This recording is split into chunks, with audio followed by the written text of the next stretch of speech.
You can hear me, Dan? Yes, let's go ahead. Thank you. Hello, everyone. It's a pleasure for me to be here today with all of you. I believe we have people from all around the world, and I believe we have also people from Latin America joining us today. So, buenos días. Muchas gracias por estar acá. However, this webinar will be held in English. Um, we would like to thank the Basel Convention for allowing us to deliver a presentation on the role of international standards in tackling e-waste. First of all, I would like to introduce you the e-waste challenge MOOC. That is a project that it was developed by Climate Geek, by UN Environment within the Basel Convention, KU Leuven, and the World Health Organization, EIT Raw Materials, and the World Resources Forum, together also with ITU. This massive open online course, MOOC, on e-waste, focus and share the priorities, including environmental sound management of hazardous chemicals and waste, cleaner production processes to minimize use emissions of hazardous waste, the protection of human health, community, and environment, and also to facilitate the transition to a circular economy. The MOOC is a platform and learning materials. It consists in five short courses. So you can enroll to one or to all the courses, and at the end you can even get a certificate. To give you a very brief overview of the courses, one course is on e-waste, a global issue. The second on impacts and solution. The third course is on e-waste and children's health. The fourth is on reducing e-waste by design standards, business, and policy. And the fifth is inclusive and sustainable e-waste recycling. This e-waste is meant for university students, for policymakers, for stakeholders, researchers.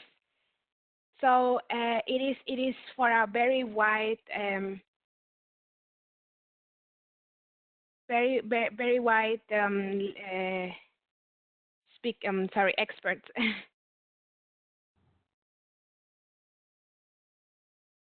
Course number 4 on reducing e-waste by design standards, business, and policy. The aim is to inform and inspire people to create and implement solutions that reduce e-waste, designing sustainable products, services, and business models, using international standards and policy into action.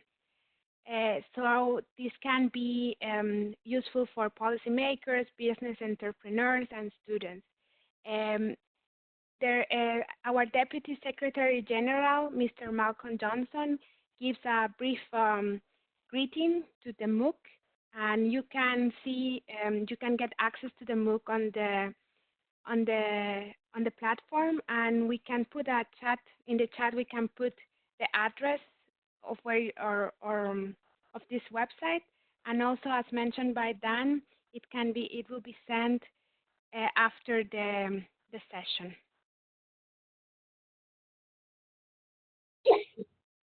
Bless you and bless you.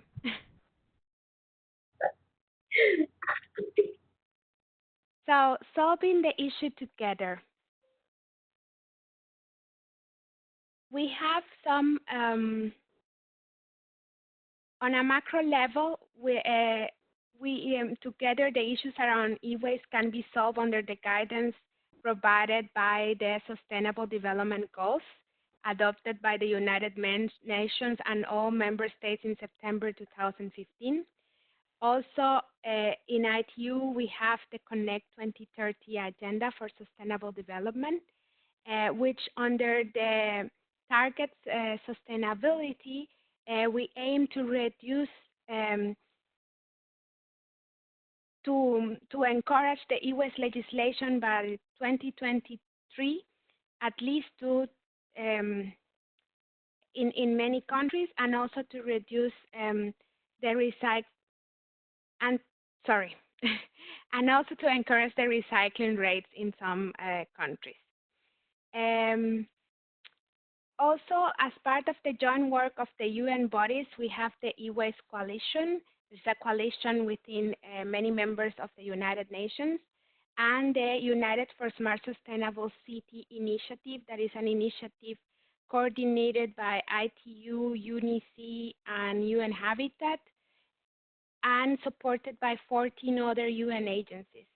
The idea of this initiative is to provide a platform for cities to help them to achieve Sustainable Development Goal 11 on smart sustainable cities. Within the work of ITU, the International Telecommunication Union is the specialized agency for ICTs. We have 193 member states, over 700 sector members, and over 170 academia members. Within the Standardization Bureau, we develop standards in ITU Study Group 5 on environment, climate change, and circular economy. And we also organize the annual Green Standards Week, which is a joint effort with other UN agencies in order to raise awareness on a sustainable e-waste management and to help cities to achieve a circular economy. And also within ITU, we do capacity building.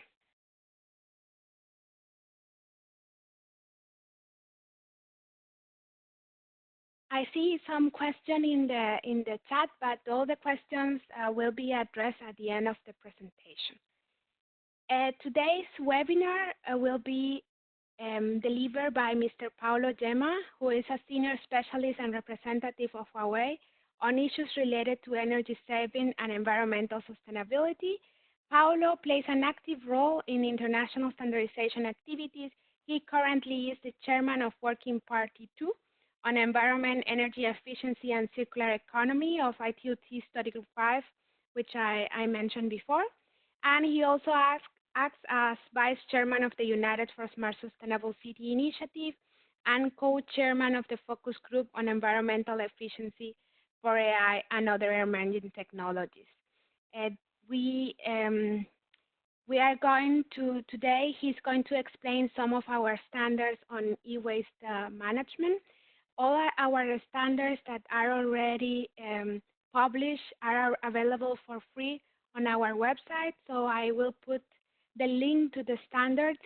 So after the presentation, you can take a look on the different standards. Thank you, and I hope you enjoyed this webinar. Paulo, you have the floor. Okay, welcome to anyone. Buenos dias to our friend on Latin America. So we can start with me to continue in Latin language, so I can move to Italian. Okay, as I said, I just finished joking. I will present to you our standard in ITU-T about e-waste. Just before a little recall on what is e-waste. E-waste is any type of electrical or electronic equipment that is not used at its end of life will become a waste. So this is not only the ICT equipment, but as you can see, it should be kitchen appliance, electronic appliance, digital product. We have a lot of definition of what is a waste, depending a lot from standard, from countries, from law, and this is a little problem sometimes. What is important is that if you don't treat it in a correct way, the waste, this can become some serious issue on health, because there is some inside, some other components sometimes can have a problem on contaminating on pollution for air, water, soil, etc. What is another point that is very important is that e-waste is one of the most growing waste in the world. So we will have 50 million of metric tons 2008, and probably we will arrive in 2050 at 120 million of metric tons, cubic tons. And this is a very big amount of waste that we need to be managed in some way and correctly dismantled and treated, because different will create a very big issue on the world. So what we are wrong button. What will be the issue is that practically in 3 years ago, only 20% of the waste were recycled, and only 67 countries have developed e-waste legislation. So not all countries have e-waste legislation. So this means that in a lot of countries there is no regular way to collect, to manage e-waste. And this is a problem, true for the environment, it's also a lost occasion, because it's calculated that if we go to the recycling and to the sorting of e-waste, we create 10 times more job respect to burn directly the waste. And if, for example, the computer use recycling, can create 296 more jobs for every 10,000 tons of material that are disposed in a year. So this is a very good opportunity for countries, because we can create jobs for them. And e-waste is a resource, because there is a lot of rare material inside the e-waste, including gold, silver, palladium, lithium, etc. So a very good and fantastic mine. You have to think that in 1 ton of mobile phone, you can extract around 400 grams of gold. If you go to a normal mine, if you have 1 ton of what you take from the mine, you have 5 grams of gold. So it's a very big difference. It's very, very big. And this is one of the reasons to go really on e-waste treatment, because it's also a business occasion. So we need to move on what is a possibility that we can have. We need to go to the reuse. This means using equipment more than one time. Go to the second market of the equipment. Then reduce and repair. This means use less resources, in the sense that we can repair equipment and continue to use. So we will use at the end less resources to produce equipment. And recycle. Recycle, okay, is obvious. We need to separate material, extract as much as possible substances from the e-waste, and go to put this material another time, the recovered material, to the production another time, to move to a circular economy. And the prevention is very important on this way, because we need to prevent, to have no correct way to manage e-waste, and not correct disposal of e-waste. As IQ, we, FG5, the group that I am the chairman, is develop some standard dealing with e-waste and the impact of ICT and the circular economy. So, and we have a variety of recommendations on this. Today we will look just only on 3 recommendations. One is on the take-back system, the L1021 on the standard producer responsibility. When we look a little on 2 other recommendations dealing with the framework or e-waste management, and guideline on implementing waste reduction of the Connect 2020 agenda. That is what Reina talked a little time before. Then we have a document on the reduction of e-waste and document on recycling, on the assessment of the impact of ICT, and on circular economy that will be created during another webinar.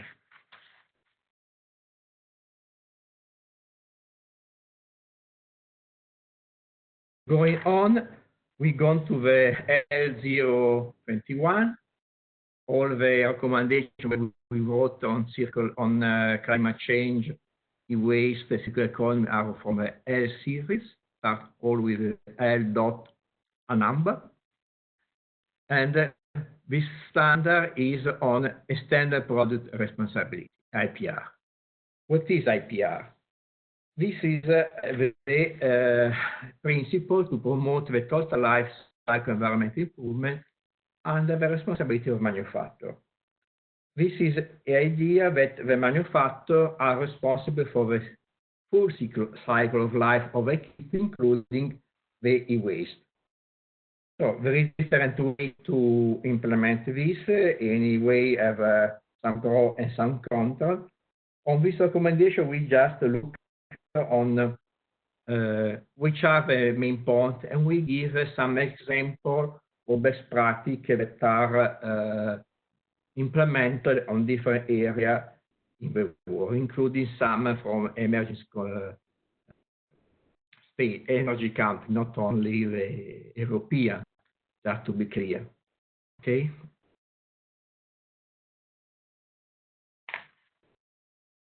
Which is the first step to implement the IPR, which is the responsibility. So is could be voluntary or could be obliged by some law.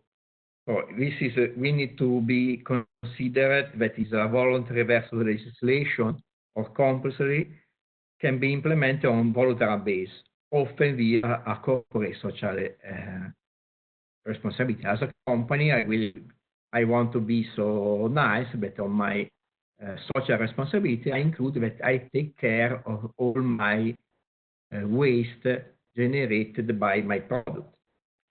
A lot of countries in reality consider APR as mandatory, or maybe a combination of both, sometimes negotiated between agreement with government and industry, depending a lot on this. In Europe is legislation that sometimes impose physical responsibility and impose also financial responsibility. So it's a little different on this way. The other issue is about individual versus collective producer responsibility. This means that, okay, as a company, I am responsible only for my product, or I can have a collective APR scheme. So practically all industry, I don't know, all computer industry are responsible for the computer e-waste, and then will be responsible from financial point of view, from organization point of view, for all the waste generated by computer in some way regulated by the government with some agreement. Alternatively, they can be collection recycled by subcontracting sometime, and they are working in behalf of the producer. All the cost is included on this. Then the last is voluntary or mandated product take-back system. This is just the last point on, as you said, a popular APR implementation receives income from the sale of recyclable material to recycling company. This is one way. Then give the physical responsibility for the product at the end of X life to the producer or a collective body of producer. Or the take-back system can include other features like collection, processing, and so on. So this is a way on we can collect and implement the IPR about responsibility. And which are the another good point that we need to consider is to allocate clearly the responsibility. So in the APR system, there is 4 actors normally. That is the producer, that is the company that produce equipment, and their responsibility is to design, manage, and finance the scheme, as well to program the end-of-life management of a product. As a producer, I am responsible to give instruction on how to manage my equipment end of life. They have also the responsibility for financial the scheme. They maybe are physically responsible. Something happened and not in a good way. In the sense that if someone dismantles my equipment in a correct way, I can be responsible for the damage that they create. This is a very big extension of the responsibility for a producer. Retailer means and vendor or importer is who put in the market the equipment taken from a producer that is outside my country. And then sometimes they are becoming producer. In Europe, importer are looked as a producer. So they have some form of APR responsibility, such as the responsibility of a take-back system. And they have also responsibility to inform the customer on how to have the information on the take-back system and the recycling of products after the use. So, respect to the producer, they have some responsibility like a producer for the collection and the management, but they need also to inform with the customer on where to find information on the recycling and on the management of the waste. Then, okay, also consumers need to have some responsibility. Not all the responsibility can give to the producer and retailer. Consumers need to use the electronic product in a way to reduce waste. That means they use how much is possible. Repair the equipment, not take one new. Then, sure, they need to dispose the equipment in the right way. So go to the take-back system, to the collection point, that in some way need to be organized, and give them the equipment at end of their life, not to put in normal waste or in some place, in some not right way. The government have also them a very big responsibility because they are very regulatory and they need to put a rule, a clear rule, on to be sure that all is working well. They are responsible for putting regulation and mandate to introduce and enforce the APR. Need to be implemented by a law, not by a standard. They need to design which is the APR implementation scheme, or they can delegate this to the producer to design their implementation scheme. It's depending on the agreement that they have. They need also to set which are the performance requirements for producer and look that the APR implementation initiative should be implemented well and working well to maximize the efficiency. Maybe with small intervention from the government, not to create a lot of overload.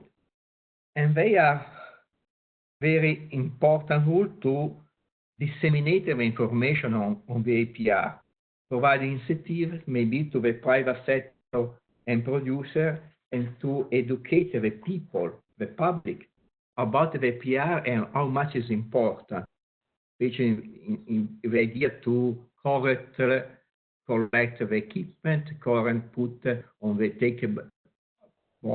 take off point the e-waste, and not to put in the ground, and so in the land, and so on. And they need also to set standard or use international standard and certification to have a formal process. So in the case that no anyone can become a recycler, but the recycler needs to follow some rule to be sure that the recycling activity is made in a correct way.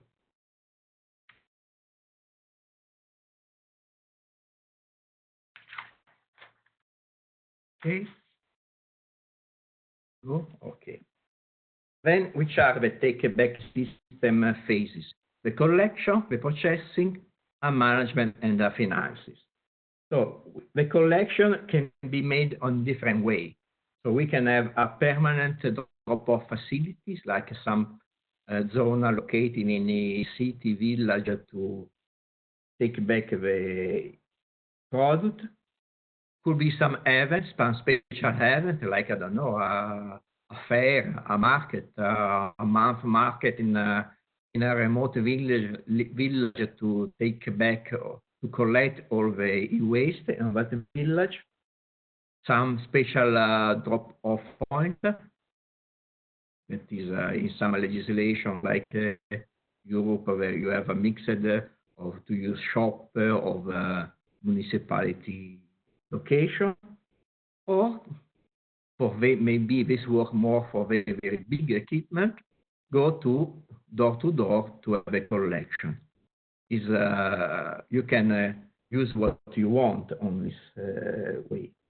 The processing phase included at two main projects. The pre-processing, that is the separation of a product. Instead, you collect all the product, you need to separate from typology of product, like a wash machine and a mobile phone. Go to a different way of process. Then you have to, the first phase of dismantling the product as much as possible, and then a secondary phase in which you start to separate the big part and the big different material. Then there is a final processing in which you reuse and recycling component, recover the material, and so on. This is okay. This is made in specialized recycler depending on the type of substances and the type of waste that you need to manage. And at the end, what is not possible to recycle, unlike go to the landfill or to incineration, and need to be in a controlled way. The management phase means to have the organization of producer responsibility, manage the producer individually, manage the government entity that are involved on the process, and so on.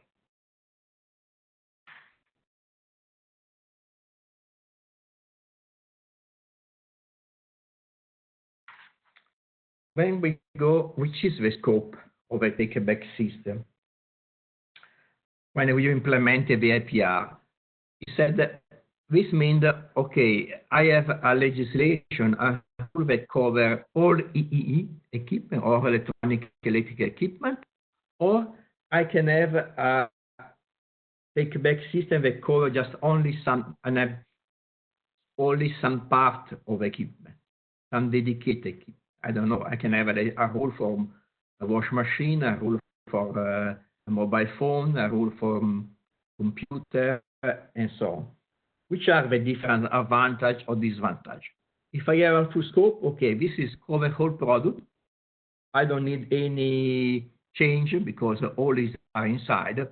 So it's easy to follow the technology evolution because all is covered. The disadvantage is exactly that. But if I need to cover all, could be a little complex to implement it, and is trained to recycle infrastructure and is focused on recycling and on not problematic but valuable fractions. So it is an advantage of this. If I have a phase scope, is focus on the take-back system, maybe on specific product type of group, so they can look very well on which are the products that are a problem on the countries, can allow interactive build up of scope and infrastructure in parallel. You can build up in parallel that, and ensure that problematic products and fractions are very, very well traced and managed. The disadvantage is that maybe leave a lot of part of e-waste without an official take-back system because you cannot cover whole if you make on detailed scope. It may leave some reluctant to move on to a full scope. This is the disadvantage that you can have. On the management system, this is the management can be done by the government or by third-party organization. Another time, the government clearly have the power of enforcement. Is the government can put fines and so banning non-compliant producer of products. And normally they have no potential conflict of interest. As the disadvantage, the management for government could be complex, add strain to recycling infrastructure, maybe focus on recycling and not focus on the take-back system. Third-party organization is clearly is more flexible. It is easier for them to develop a relation with the relevant stakeholders inside the MOOC that respect to the government. Have a strong business initiative to minimize the cost to be very, very efficient in all the approaches. As disadvantage is they have not the government, they cannot enforce much of the mechanism. They have not the power to put a fine or to ban some producer.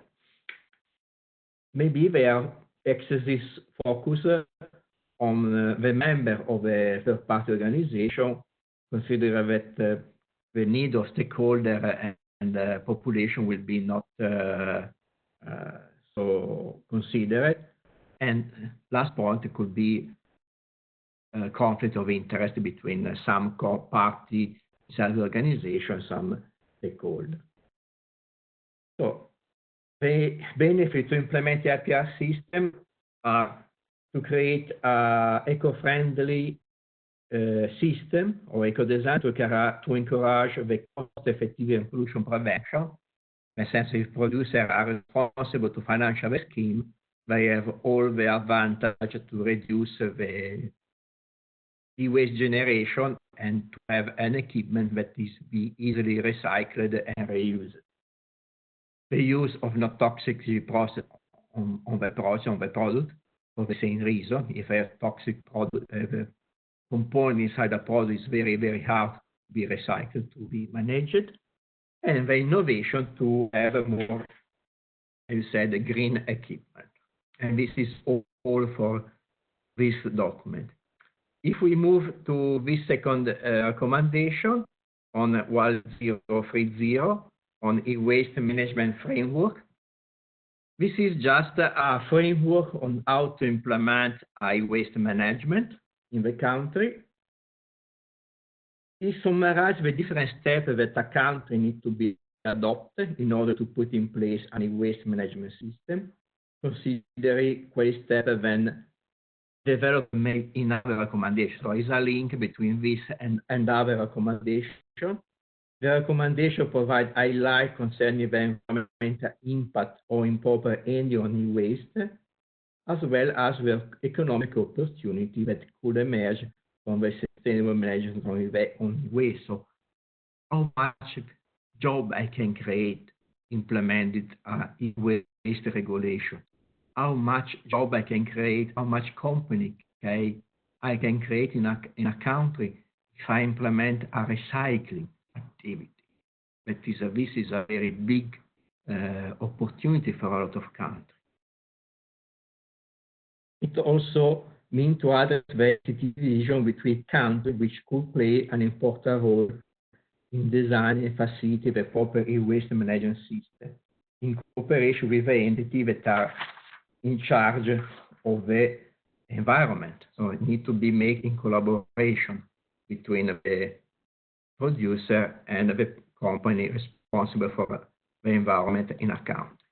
Which are the steps that we identify? Is a step-by-step approach. So we need to, as preliminary step, we need to identify the sources of waste generation and compile an waste environment. So this means, okay, which are the sources? How many waste I have in my countries? And this is the first step that you need to do. Then you need to consult all stakeholders. As I said before, stakeholders are the producer, the trader, the service organization, in academia, industry association, voluntary producer of compliance scheme, municipality, collection and treatment operator, informal operator, like an informal sector, consumer association, civil organization. This is all the people, all the companies that are involved in the e-waste management. Then the next is the money. I need to be sure that the funds to manage the e-waste are available. So we need to promote the cooperation between the different ministry and force inside of the government, because sometimes there is conflict between, I don't know, the environmental ministry and the industry ministry, and create some agency that manage all these projects. That means also organize funds to create campaign to inform people about the e-waste collection point availability, that the system don't work, and which is a risk that they can have if they have not handling the e-waste in a correct way. Define maybe incentive for adequate collection, like assist e-waste technology, practical skill already available in the country, complying and inventory of which type of collection I have, how many, which type of recycling facility that is present in the country, and which are all the repair, dismantling, and treatment technology available. Then at the last, we need to conduct a survey on collection and recycling capability. So we need to be sure on which is the level of the status of a person in collection and recycling facility. So we need to conduct a cost-benefit analysis on the different e-waste management system design that are available, which was implemented in the world, maybe looking on which is the best solution for my country, considering all the aspects, the economic, environmental, the social factors, including how much job I can create, or suppression in each economic sector involved. Maybe if I put a scheme for recycling, I can create some job, but I can lose some job in another sector. So I need to consider the balance between all the action. I need also to estimate the size of the informal sector and evaluate the possibility to collaborate with them, because in a lot of countries, the informal sector have a very big role. And at the end, I need obviously to create a register of all the people, all the companies that are involved on this project. I need to know the process to manage all the correct way, the e-waste management. Moving to the last recommendation is the L1031, is the result of the Connect 2030 agenda. It's a very big work for us. That is, we try to write a recommendation to have the target to reduce the waste by 50%. Is possible theoretically this year, okay, but it should be a little hard. Okay, in the future, is a way to manage this, to create this reality. What there is inside of this recommendation? Have a three-step approach in which we can create step one to develop a comprehensive e-waste inventory. This means I need to create a list, a very well identify which e-waste I need to manage. So which type of e-waste will be present in my countries and how to trace all of them. And on this, we suggest some technique based on Basel Convention and the EMPA, the Swiss Federal Laboratory for Material Science and Technology. The second two is as develop a sustainable waste management system, is what we have discussed until now. There is this information on the way on design, e-waste prevention and reduction program based on some ITT document and other international document. Step 3 is which are the supportive measures to require for implementing corrective waste program in the sense to reaching the current 2020 waste reduction goal. So how can you reduce the e-waste that I generate and I don't process in a correct way? Going on, which is inside of the step 1. The step 1 have need to be very, very well defined. What is strange is that is defined in a similar way, but not in a unique way by different international organizations. So a lot of countries, like the country where I live, said that electronic equipment is any device that from functional reasons is depending on electric current or electromagnetic field in order to work properly. This becomes any waste when the older discharge intended or required to discharge. So practically cover all type of equipment. But this means that you cannot manage all type of equipment in the same way. You need to differentiate in some way. So what we propose is that to have a definition of classification, of waste, you need to use some criteria. We suggest to use the National University guideline on e-waste classification. That is a statistical coding that put in any type of equipment when it become e-waste a code. So in this way, this is a very well collection of waste, a very well way to manage. Is clear that they categorize products to having with similar function and similar material composition. So in this way, you can separate material, equipment with same material inside and same hazardous substances. So you can say, okay, this material I need to make treatment number 1, this other material I need to make treatment number 2, and so on. Obviously, this is not include all type of equipment available. There is a very, very big list of equipment you can find inside our document, but cannot cover all.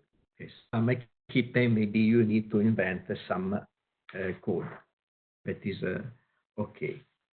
Then you need to, another time that you have defined the scope, you need to show and apply a waste estimation methodology. So you need to know how many waste you have. You need to prepare a national assessment for that. Then you need to obtain data for the disposal of facility and how much transboundary movement I have from my country to other country. And at the last, as process, you need to assess the result and take the conclusion, what I need to change, what I need to improve on my project, on my process, sorry. Then, okay, what is e-waste estimation methodology? This is, look simple, but in reality it's not so simple. I have two big possibility. One is the market supply methodology, said, okay, go how much equipment I have in market and how much will become e-waste. And this is the estimation is said, okay, how much I have, how much electronic equipment I have in the market. That can be done from data from the production in the country, on which is important, which is the user equipment that are important, detecting how much I send to the foreigner country, how much I export. And then you can have estimation of waste based on the average lifespan of each equipment category. And on this way, you can estimate how much waste you can generate in a year with some statistics you can have from this. And okay, obviously the data from lifespan, from the average life of the kit are taken from some statistics that are available. It's normally available, okay, how long is the life of a phone, how long is the life of a computer, the real life, not the consumer way that I want to change my phone any year. Then there is the consumption-based methodology that look in a different way. I don't look on how many equipment I put in the market, but how many equipment people have at your home, the office, and so on. So this is the assessment is based on how much equipment are stored on consumer level. So how many equipment I have in home, making some survey, and the same on institutional and company level. So which are the type of amount of installed electric equipment that they have in the office, and so based on this, another time, knowing which is the lifespan of different type of equipment, I can calculate how much e-waste I generate in a year. So, and based on how many waste I generate in a year, I can plan the change for the take-back collection, for the recycling, and so on. In a correct way, different, I can create this process just based on wrong data and maybe not the correct way to manage all of this. Then I need to have a national preparation. The EMPA methodology are recommended for this. That is recommended to start with establishing the scenario involving all the stakeholders. So the case stakeholder policy and legislation that are in force, and we need to look at which are implemented now, and talk with the stakeholder to assess who are the actors in the country and their role. So we need to talk with manufacturer, importer, distributor, consumer, to know which is their attitude, the collector, refuge, recycler in the country, to see how they manage, which are their capability, how many tons of material they can manage, which type of e-waste they are able to manage. Maybe they are able to manage a wash machine, but they have no idea what to do with a computer, because it's completely different technology. In one, there is a lot of steel. In the other, there is a lot of plastic. So it's completely different. And then look on the final disposal, what affected the community. So, okay, if incineration, which is the incineration of the population, is incinerated in a correct way, in a safe way, or not. Looking on all these projects, you can create a map like this, in which you can follow all the data on disposal. So practically, you can use this map, putting in all the parts the quantity of the material that you have, how much equipment I put on institution in the market, how much of this go to the private consumer or to institutional and corporate consumer, from company, how much I go to the donation. Then from the donation go another time to private consumer. Then I can consider how much the second-hand industry are managed equipment. Sorry.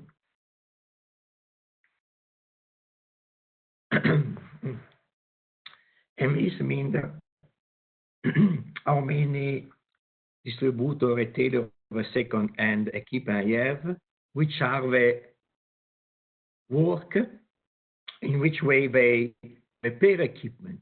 I consider also that during the repair of equipment, you generate waste, because you take back some not working component, change the component, but all components need to be dismantled and put in a take back in a collection system in a correct way. These are not generic waste. This e-waste need to be collected and managed in a correct way. So then maybe go to the informal sector. How many of the e-waste I go to the informal sector or to the communal collection and go to the recycling industry, etc., etc. So on this, if you complete this map, you can have all the steps from distribution, collection, processing, disposal, and have a clear vision on what is the situation in your country. At the last, the step 2, I said, is looking on how to develop a sustainable e-waste management system. On this, we introduce, which is the waste hierarchy. So, and this is how to, as you said, is like a pyramid, a reverse pyramid. Instead, okay, which is the that I need to implement? At the top, I said, I need to reduce the production of waste. So this is minimize the quantity and the access of toxicity. How much toxicity, how more toxicity component I have in my product, more hard is to manage in a correct way and dismantle and recycle. So this is a very, very big issue, is a very important point because have influence in all the other chain on the reuse, on the recycling, and so on.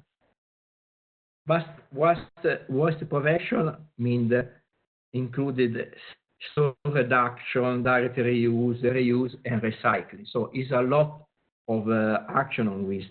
And this can be prevented like reducing quantity of material used in the creation of product. Have product with inside less material. Design a consuming product that generates this waste and encouraging the extension of product lifetime. Why I need to change, okay, speaking more for you, why I need to change my smartphone in here. It's working well. Why? This is enlarge the lifetime of the product. Reuse and recycling and recovery in another way to extend the lifetime of equipment. If I can give them a second life of an equipment, I can extend the life. This is possible for some time of the equipment, from some other type of equipment is not possible, but it's something that I need to consider, implement, and push how much is possible. The disposal is just the last option when I cannot reuse, cannot recover an equipment, and not recycling.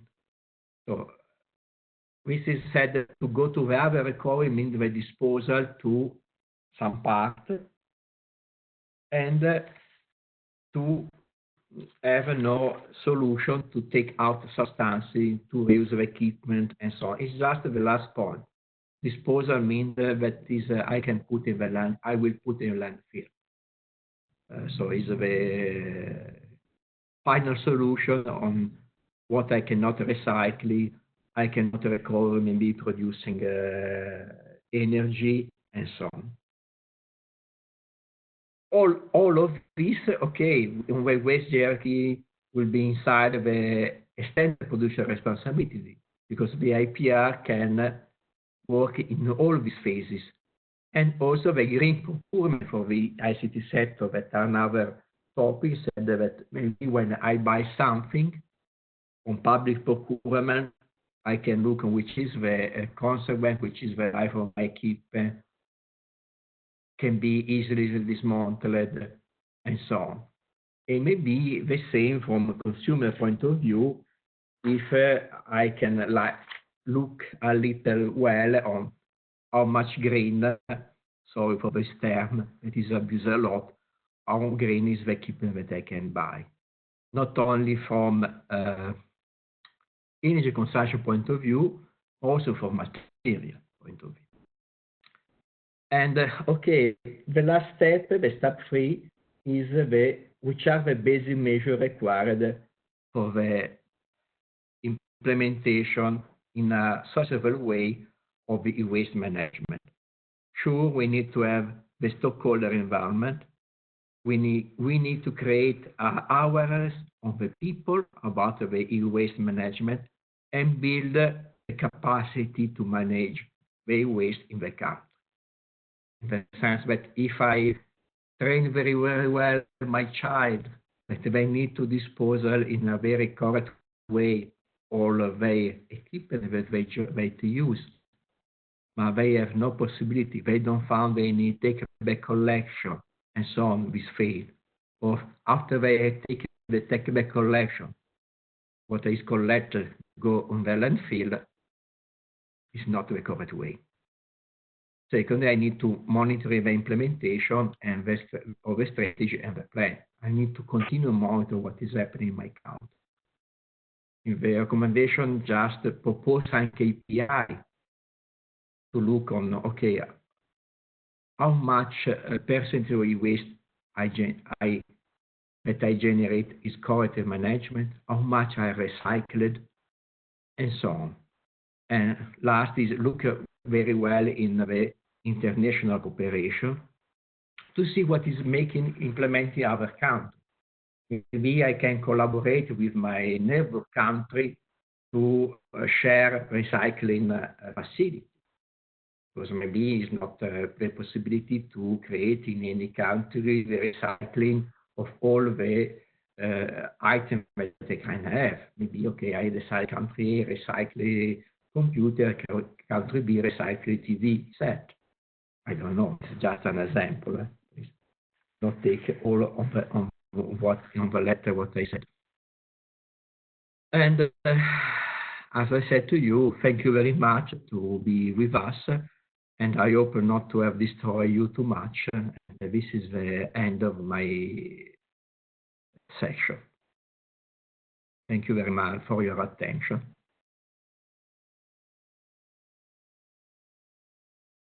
Thank you very much, Paolo, for your presentation, and thank you, Reina, as well. As Paolo has said, we're going to open the session of questions and comments. Just before we do so, I'd like to inform Reina and Paolo, I've sent you an email right now with a compilation of the extensive messages which came through the chat while you were presenting. So have a look. There are a lot of questions and responses are between the participants. I'll let you have a look at this while I suggest to those of you who wish to pose questions right now to click on the hand icon, which is at the right of your name in the list of participants. If you have an issue in finding this icon or clicking on it, raising your hand, then you can send your messages via chat.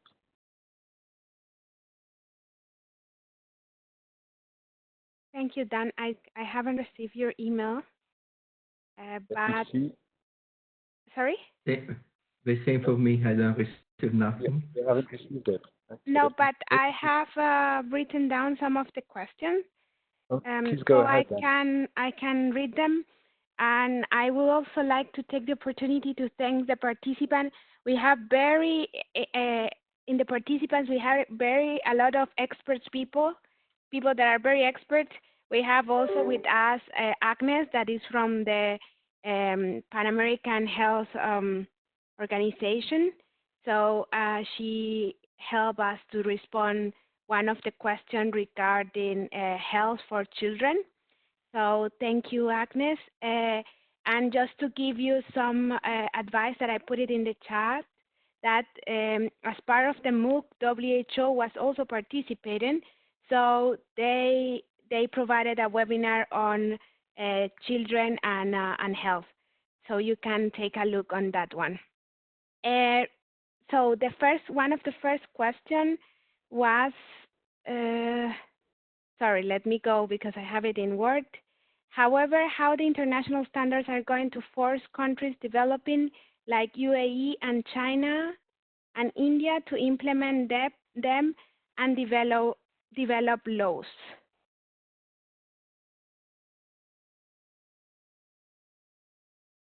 Paolo, This is a question to you, not to me. Okay.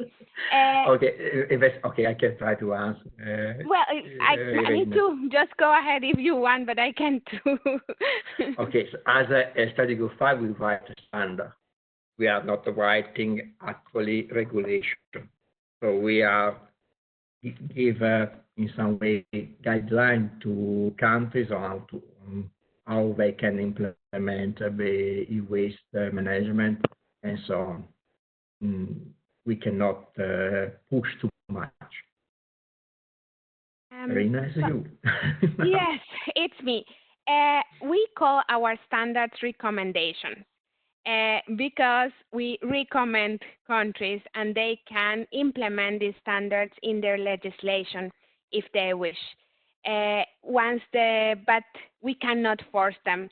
As part of our membership, we have 193 member states participating. Some of them participate in the development of the standards and also help with the development of each standards because ITU is a contribution-driven organization. So I hope this answers your question. So second question, may I go ahead, Dan? Yeah, yes. Okay. So Paolo, they are asking, WE directives is customized to European markets. Do we have any alternative standards for developing countries? Okay, the VWE directive is a law, not a standard. In our recommendation, our standard, where we speak about the IPR, we give as an example the European VWE as an example, and we consider also other implementation of the IPR. VWE implemented the IPR responsibility and considering the e-waste framework to manage all e-waste. It's not a standard. Okay, to be clear, it's a law. When countries can follow what we write in our standard as a guideline, considering what they can implement in their country, because not all of what is implemented in one country can work in another. Okay, this is I hope that this is clear. The European directive is not a standard, it's a law, a legal rule, so it's very different from a standard. Okay. Okay. Thank you, Paolo. Reina, I see a raised hand by Dadan. Okay. Let's give him the floor and then go ahead with the questions you have noted. I have sent you an email, so you probably would find it at the center. So. Okay, thanks. I saw that it entered. Thank you. Okay, Dadan, can you take the floor? Could you hear me? Yes, please go ahead. Yes. Thank you, Paolo, for the interesting information you presented. Actually, I was late, almost forgot. But under the technical guidelines, the guidelines that you mentioned, that there's 4 supportive measures, one of which is stakeholder involvement. Does the guidance define or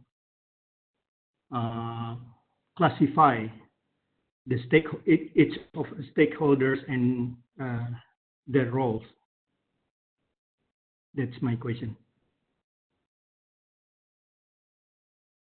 Sorry, can you repeat one moment? Because I lost a little you. Sorry. My question. It was me. Don't worry. Okay. Said the stakeholder? Yes. I'm just curious, or would like to know whether the guidance you mentioned on one of your slides about the 4 supportive measures, there is one of the 4 supportive measures is stakeholder involvement. Yes, this slide. Does the guideline specify or classify stakeholders and their roles. So, I mean, what stakeholders type and what is their role in involvement in implementing the e-waste reduction target? Yes. Okay. There is a definition of which are the stakeholder and in some way which are the involvement. Yeah. Try to find the document, sorry, because we wrote.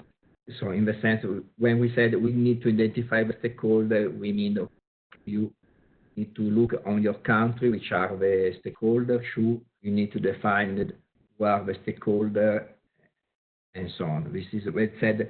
We need to. What said in the step one, you need to define all the system.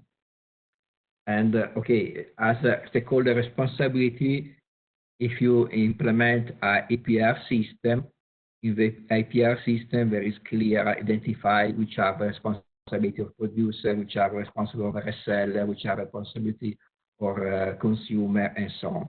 All are well defined on this. So this is clear as said in our recommendation. Really, I can invite you to look on our recommendation. These are available. I think that Reina sent the link where you can download our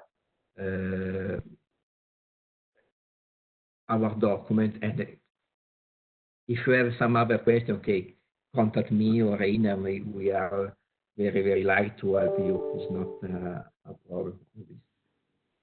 Yeah. Okay. Okay. Thank you. Because if you have other question, please go on. Don't worry. Yeah. In the past, I developed regional technical guidelines for e-waste inventory and defined stakeholders there. But I think it needs to be revised according to the current advance. Thank you. Thank you. I can invite you to contact Reina because maybe your experience, your guideline could be helpful also for our work as a standardization body. We can look on this. We like to have a contribution from different actors. Okay, thank you. It's over 30 years ago. Okay. Okay, thank you. Thank you. Thank you. Then back to Reina. Thank you, Reina. Just to let you know, I put you in an email. That you can email us at tsbsc5@itu.int. Okay. That's our mailbox, so you can email us.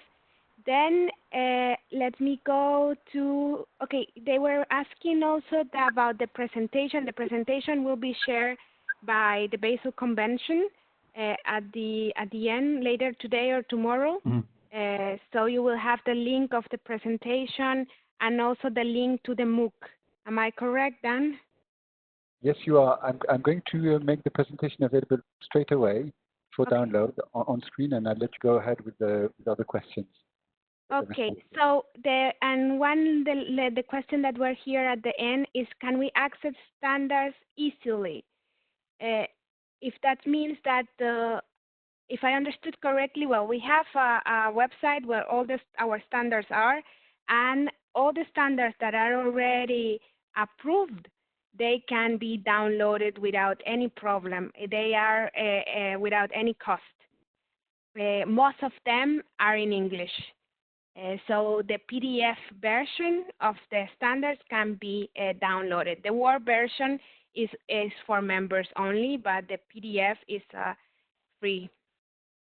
Okay, I will go back to the questions.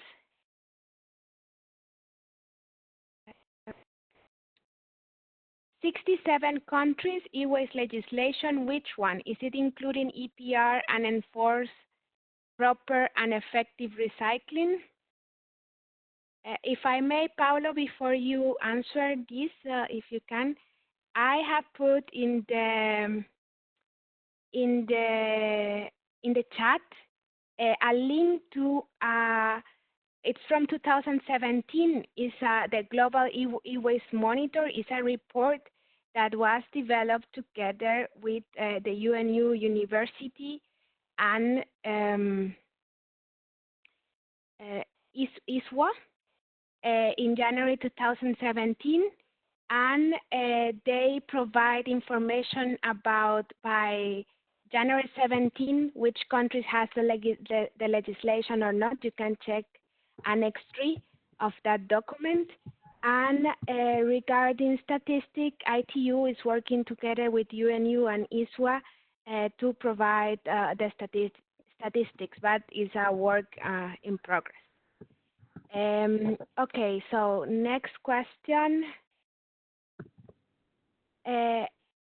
Do you have any comment, Paolo? Sorry. No, really. I have no idea what to answer. I learn from you. Can I intervene just for a very short while? Yes, please. It's soon 5:15, so we've gone over the time allocated. I'm more than fine to go ahead with more questions for maybe a quarter of an hour if you're okay.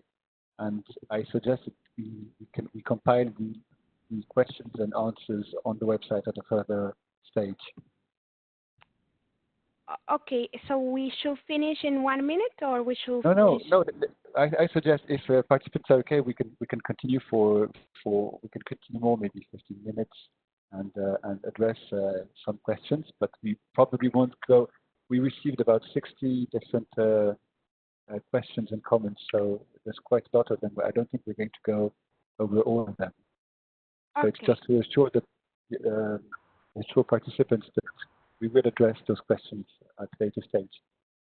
Okay, that will be okay. We can continue 15 more minutes if that's okay with you, until 5:30 to try to address most of the questions. Right. Thank you. I decided for Paolo. Sorry, Paolo. Your name is Queen, so I cannot against about the Queen. Okay, thank you. Okay, so we have another question which says, how many % can be recycled from e-waste? 80% or higher? In developing countries, do you have a data? Personally, I don't have the data. I think that, sorry, I don't remember the data. I need to check. And a lot of equipment, from one equipment to another. Okay, if I look on what we said, white equipment like wash machines, they are very, very big recycle because there's a lot of metal inside.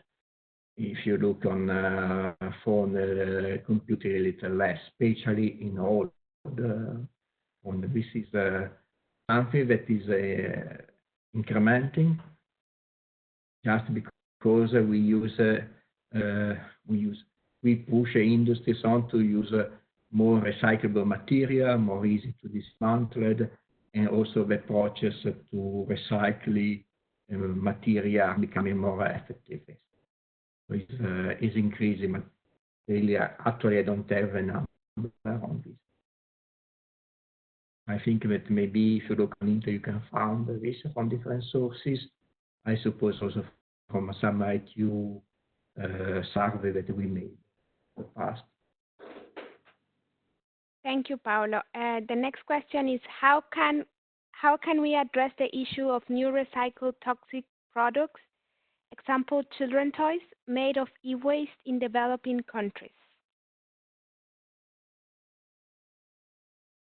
Pretty clear to me, but is okay.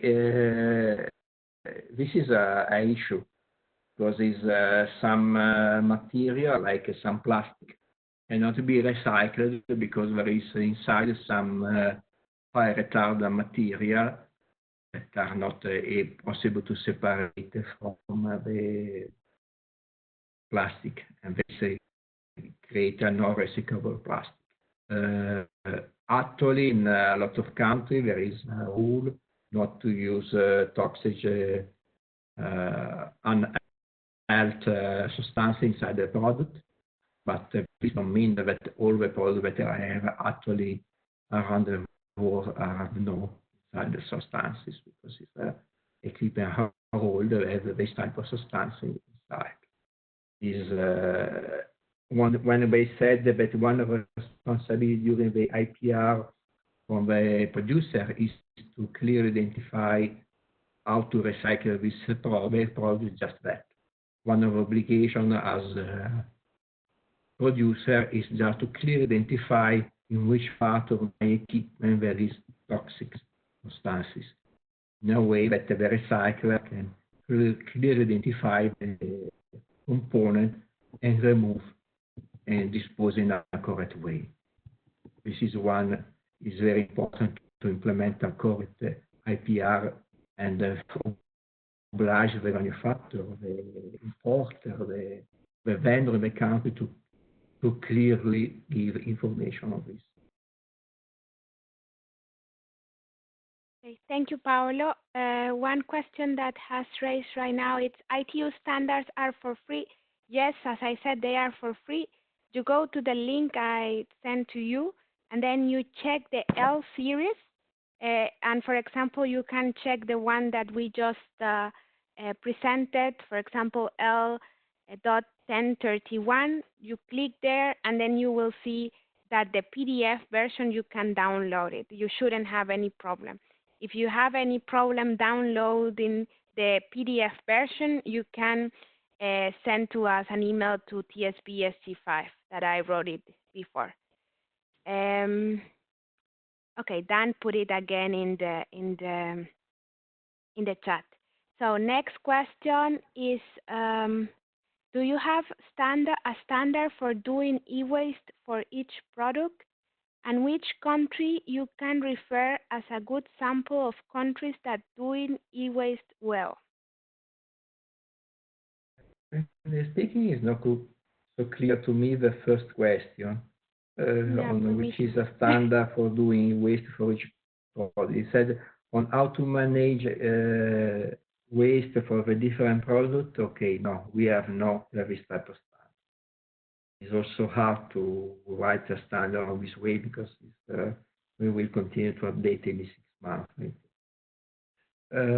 Regarding which is the country is a good example to do e-waste well, I prefer not to answer on this. Really, I have no.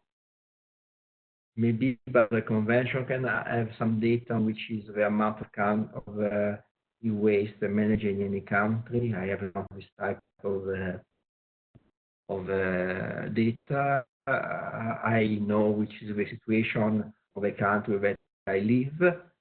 I live in Italy, just to be clear. That is, so we have implemented the WE. And if I need to say that is perfect, it's not true. This is not true. There's a lot of points when we need to increase. This is the reality. Thank you, Paolo. So we have another, I don't understand it correctly, but let's say, does e-waste or e-items, it's written there, contain any of the chemicals from Basel Convention list of hazardous chemicals or SIN substitute it now list or any rich chemicals of concern?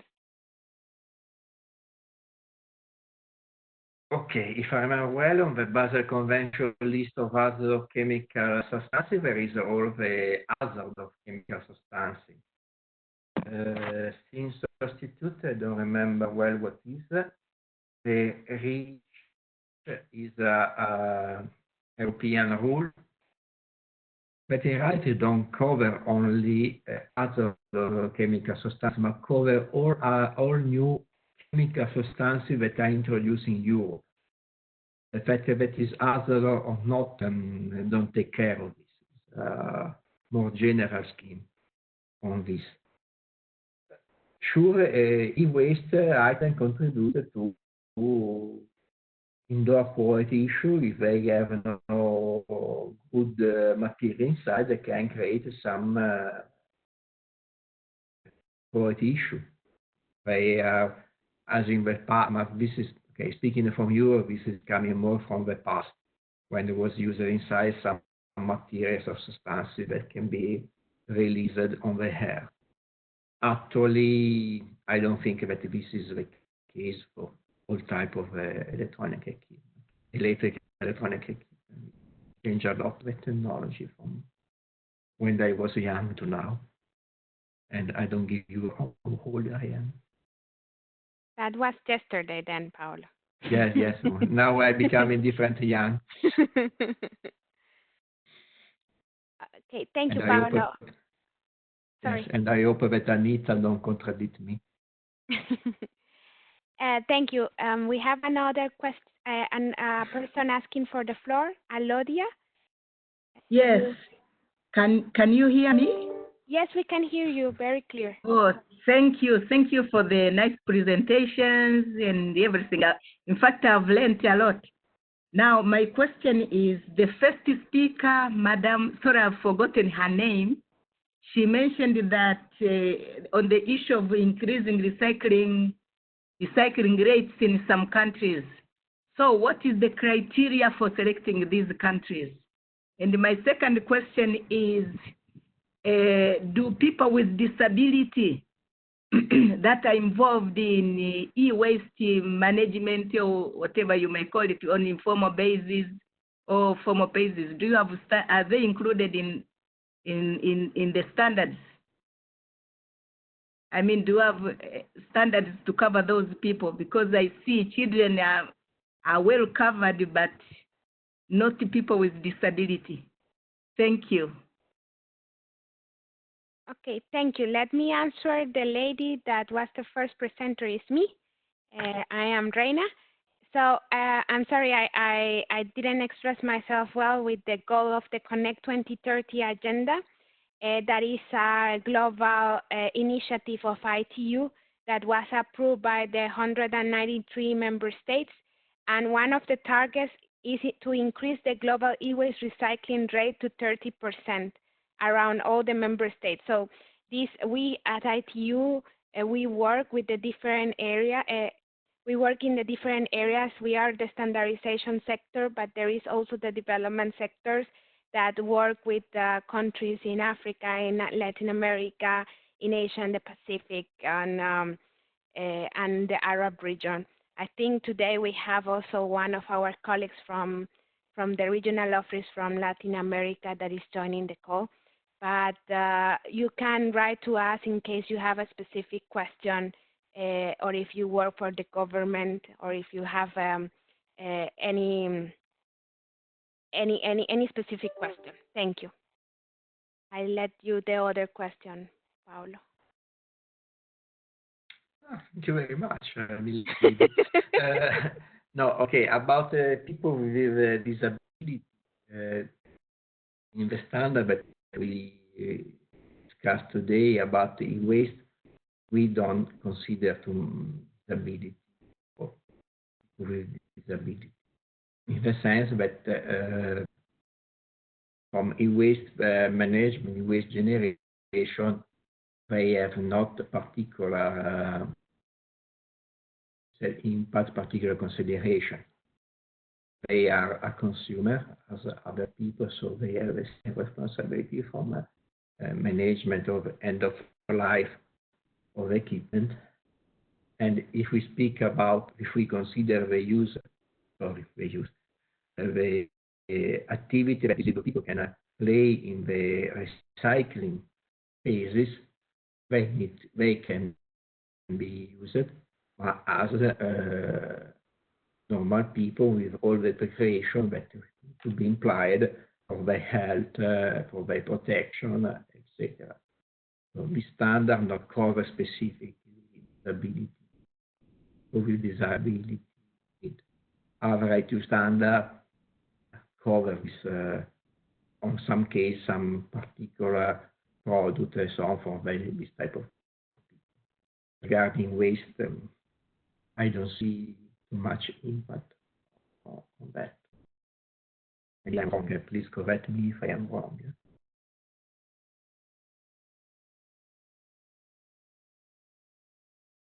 Thank you, Paolo. I hope that has clarified the question. Now, our last question, because we are, it's 3 minutes to 5:30. It's asking for the floor, Hian Sit. Sorry for my pronunciation. But Yasin Chinsu. Yasin, I think. Yasin, can you please go ahead? No, that was an error, please. I was trying to get it off. Okay. Okay, then it's okay. Okay, no problem. Do we have another question? The question from Norman? No, from Anthony. What? There is a question, Paolo, that maybe because we have received many, but one of the last questions was how are lithium batteries from e-waste being disposed of? I can say it in a correct way, in the sense, okay, lithium battery is a very good source of precious material and is treated as a normal battery in the sense that normally recycling company that manage all the lead acid battery can manage also lithium battery. This is a relatively new technology that will be the recycling of lithium battery that will improve a lot in the future. As I know, recycling companies are looking a lot on this because it will be a big market for them, considering especially more that the ICT equipment, the electrical car order, that will be use a very, very big number of batteries to our small ICT equipment. But it's something that is actually the industry, the recycling industry, have the capability to recycle lithium battery. If they want to recycle lithium battery, there is a lot of money inside as a recycling material.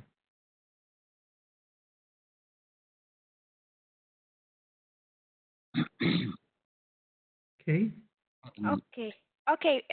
Sorry that we cannot address more questions now, but from ITU, I would like to thank you, all of you, for being here. We have seen very familiar, well, not faces, but names, at least on the chat and also on the list of participants.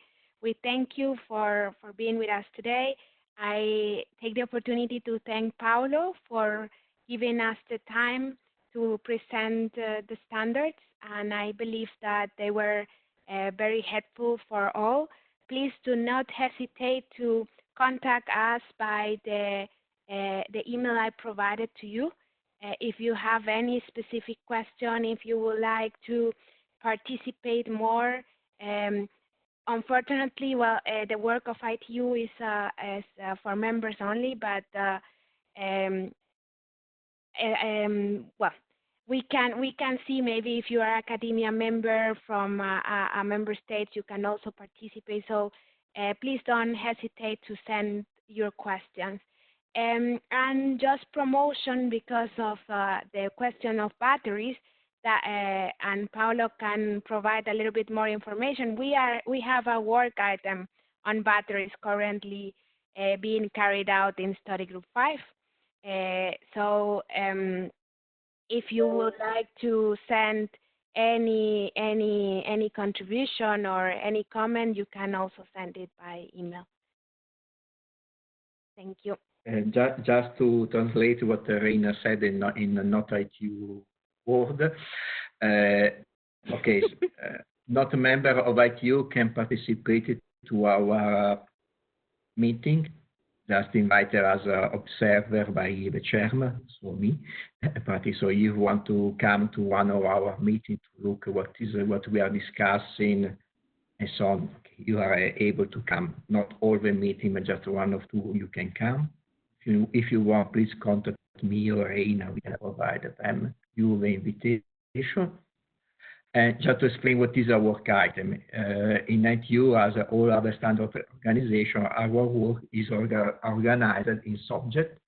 So if we want to produce, to write, to look on the standard, as Reina mentioned, on battery recycling, okay, we need this work item. So actually, we are working on battery recycling. We wrote in the past some standard for the battery characteristic, looking on battery from ICT use, which are the characteristics that you need to look on battery. So this is the translation of work items. So we are working on battery, the on lithium battery, yes.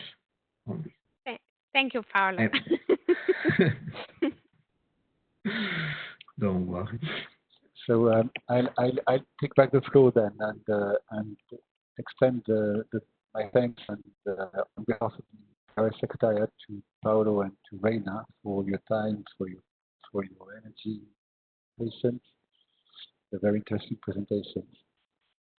I'd like to thank also all of you who are online today for the amount, for your interest and the huge amount of questions and interaction there was. I'd like to inform you that the next webinar in relation to the MOOC is scheduled for mid-April. Invitations will be sent out shortly. It will focus on recommendations for circular economy. So be aware that this webinar is going to take place and included in the invitation list. I'm now going to close the meeting and hope to see you soon then on another session. Bye-bye. Bye-bye. Thank you, Dan, for Bye all your bye. Thank you. Bye-bye.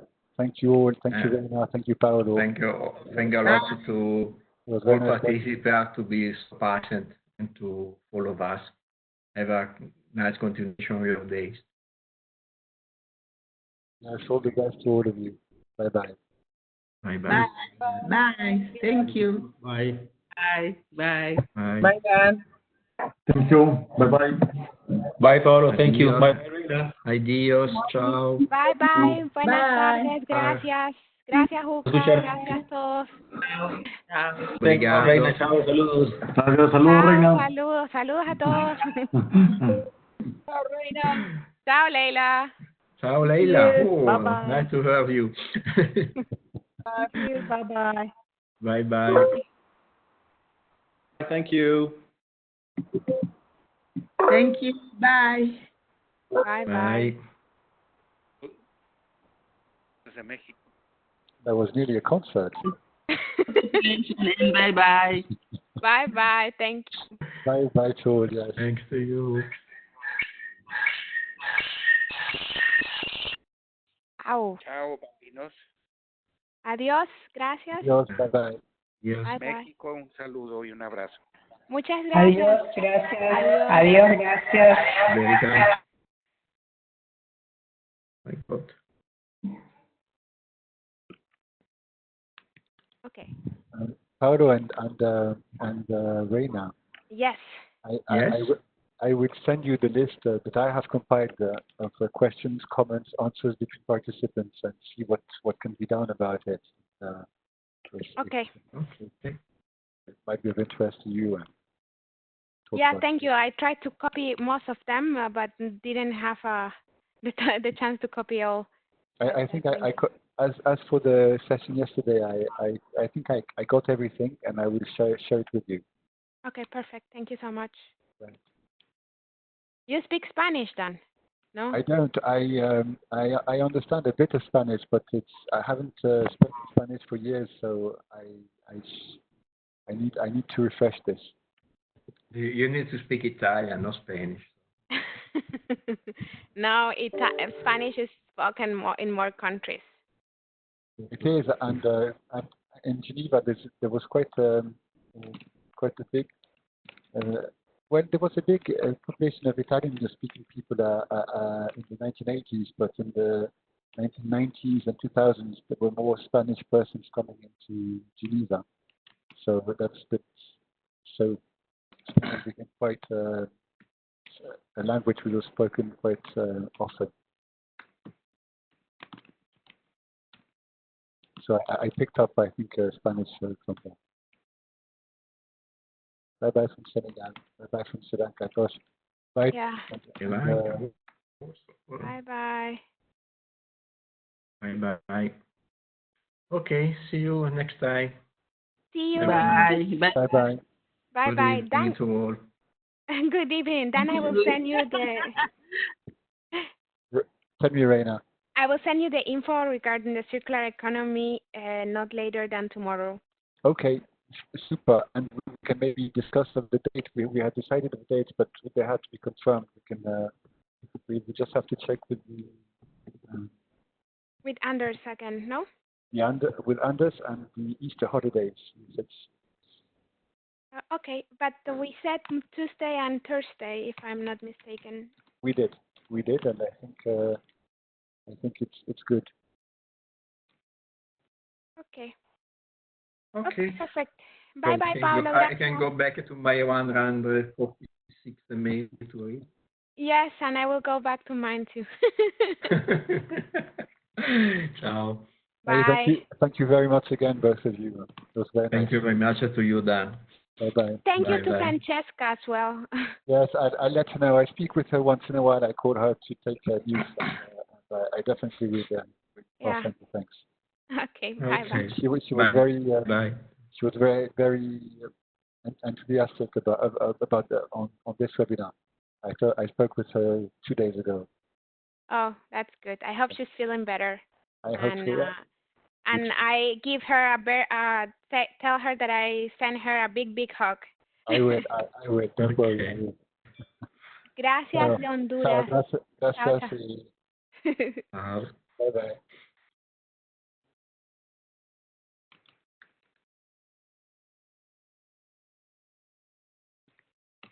Dan, Hello, Dadan. I heard that Switzerland is also affected by COVID-19.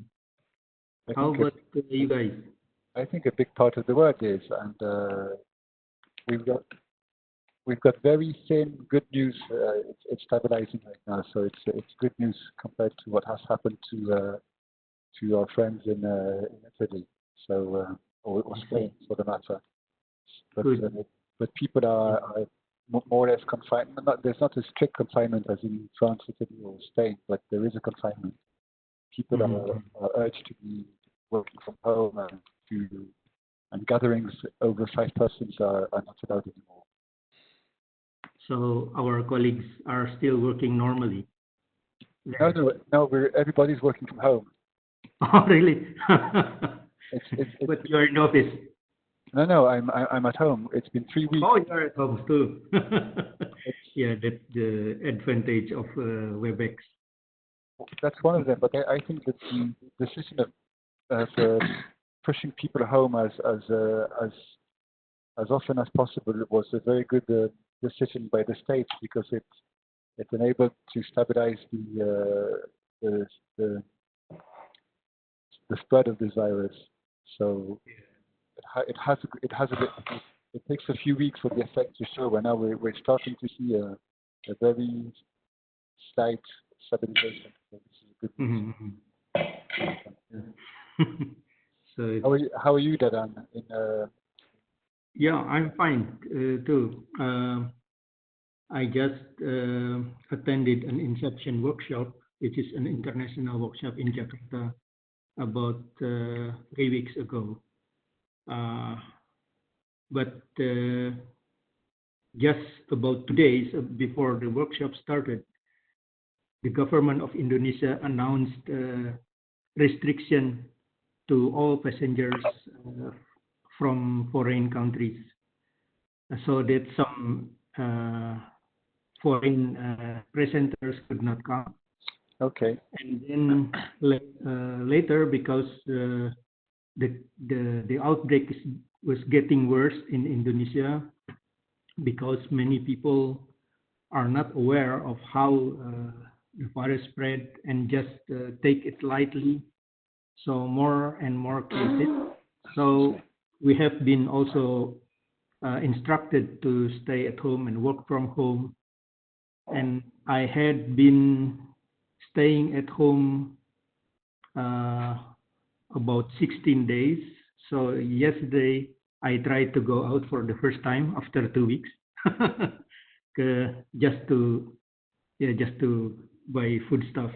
It's quite strange, but it's okay because since my retirement, I get used again to work from home. I think, as you said, many countries have imposed restrictions on movement, and as you know, the meeting in Ottawa was cancelled because of this. Things in Switzerland are being cancelled because the state will not provide providing visas to anyone until the month of June. So I think there's a kind of it's a slowdown motion for a few weeks, maybe a few months. And yes, that's right. Just to be able to cope with the situation without major disruptions, and then everything will slowly, hopefully, they'll get back to normal. And, that's right. Hopefully, having learned something of what happened. Yeah, but it's good that Switzerland is not yet affected as bad as the other. No. But certainly not out of the dark yet. I mean, we don't know.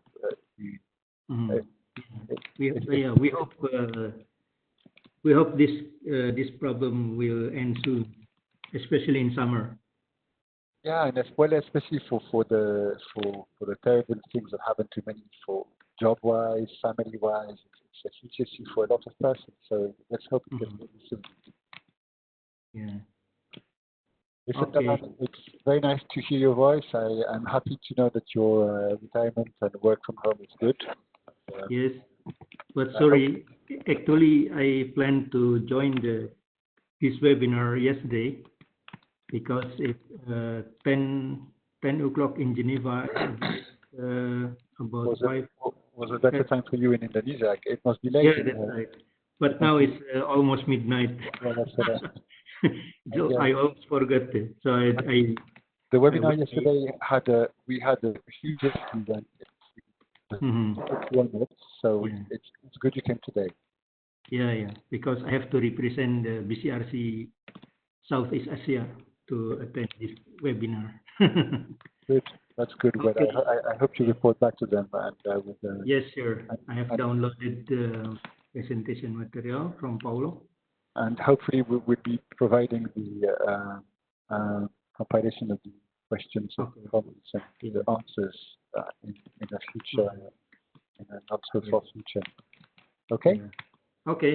Stay healthy, Dan. Yes, nice to hear you. Very nice to hear you. Convey my regards to other colleagues. I will tell them. Okay. Thank you. Good night. Ciao. All the best. Have a nice day. Yes. Good night to you. Good afternoon to me. Yes. Bye. Bye.